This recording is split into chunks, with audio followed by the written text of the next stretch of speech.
Assalamualaikum warahmatullahi wabarakatuh. Kita hormati Bunda Dr. Irni Latifah MPD selaku dosen pengampu mata kuliah Evaluasi Pendidikan. Adapun nama tim yang membahas materi validitas dan reliabilitas ini, yang pertama Dewi Ijatul Umah dengan NIM 2553138. Yang kedua, Dinanti Mutiara Putri dengan NIM 2553140. Yang ketiga, Dini Ranita dengan NIM 2553142. Yang keempat, Dwi Maya Sapitri dengan NIM 2553145. Dan yang terakhir, saya sendiri, Erik Wiranata dengan NIM 2553152. Baik, kita memasuki materi kita pada hari ini. Yang pertama, mengenai validitas. Berbicara mengenai validitas, yang asal katanya validati, yang artinya sejauh mana ketepatan dan kecermatan suatu instrumen pengukuran tes dalam melakukan fungsi ukurnya. Bisa kita simpulkan bahwa validitas itu sebagai alat pengukuran yang digunakan untuk menunjukkan kevalidan atau kesahan suatu instrumen. Penganalisisan terhadap tes hasil belajar sebagai suatu totalitas dapat dilakukan dengan dua cara. Yang pertama nanti bisa menggunakan pengujian validitas tes secara rasional. Yang kedua, bisa dengan pengujian validitas tes secara empirik. Untuk menentukan apakah tes hasil belajar sudah mempunyai validitas rasional ataukah belum, bisa kita lihat melalui dua segi. Yang pertama, menggunakan validitas isi, dan yang kedua, menggunakan validitas konstruksi atau susunan. Begitu juga dalam pengujian validitas tes secara empirik bisa kita tinjau dari dua segi. Yang pertama dari segi ramalan, yang kedua dari segi validitas bandingan. Oke, kita langsung memasuki contoh soal. Di sini kita akan bahas mengenai pengujian validitas tes secara empirik pada bagian validitas bandingan. Bisa teman-teman lihat di layar contoh soalnya. Untuk lebih jelasnya kita baca lagi.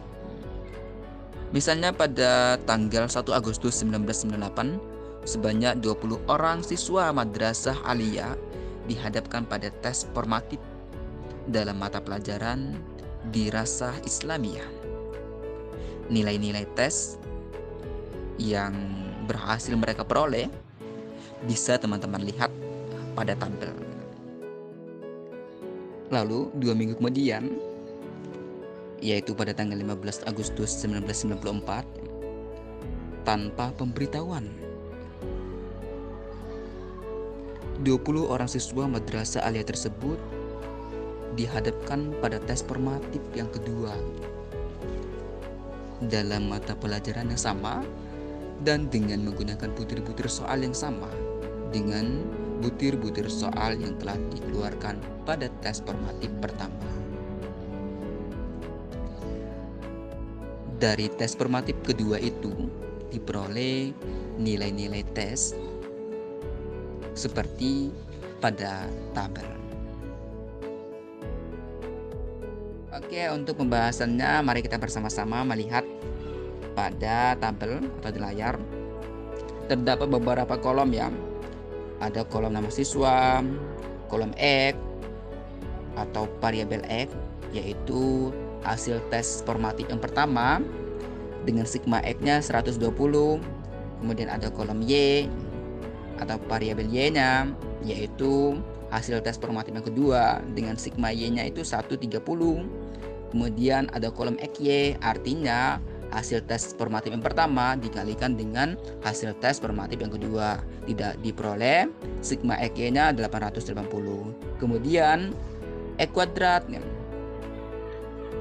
Hasil tes yang formatif pertama tadi dikuadratkan, maka diperoleh sigma E kuadrat 774. Oke, untuk penyelesaiannya, rumus dan langkah-langkahnya bisa teman-teman lihat dan perhatikan pada layar masing-masing. Maka dari hal tersebut bisa kita tarik kesimpulan diperoleh kesimpulan bahwa karena terdapat hubungan searah atau korelasi positif yang signifikan, maka tes formatif yang sedang diuji validitas bandingannya dapat dinyatakan sebagai tes yang valid. Itulah langkah-langkah dalam pengujian tes formatif atau uji validitas bandingan suatu instrumen tes atau valid atau tidaknya. Yang pertama, kita analisa data, kita kelompokkan dalam sebuah tabel yang supaya membantu kita atau memudah kita dalam penyelesaian. Kemudian pilih rumus yang tepat, dan yang terakhir penarikan kesimpulan. Oke, mungkin itu pembahasan pertama kita mengenai validitas. Selanjutnya mengenai reliabilitas akan dibahas oleh rekan saya. Baik, di sini saya akan melanjutkan penjelasan dari saudara Erik, yaitu pada bagian pengertian reliabilitas.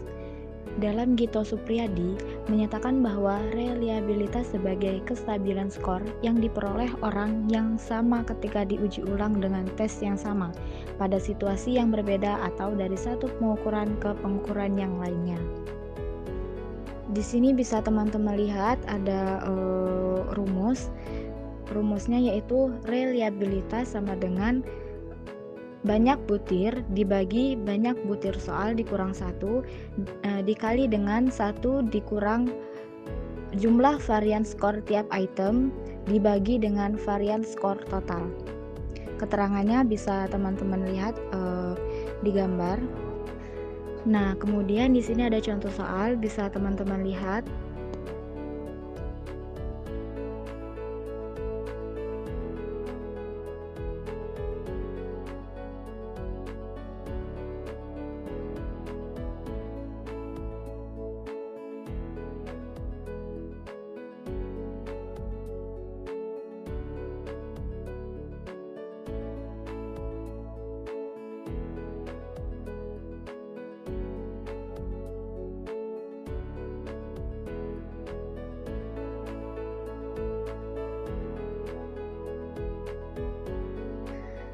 Nah, mungkin itulah yang dapat kami sampaikan. Lebih dan kurangnya kami mohon maaf. Wassalamualaikum warahmatullahi wabarakatuh.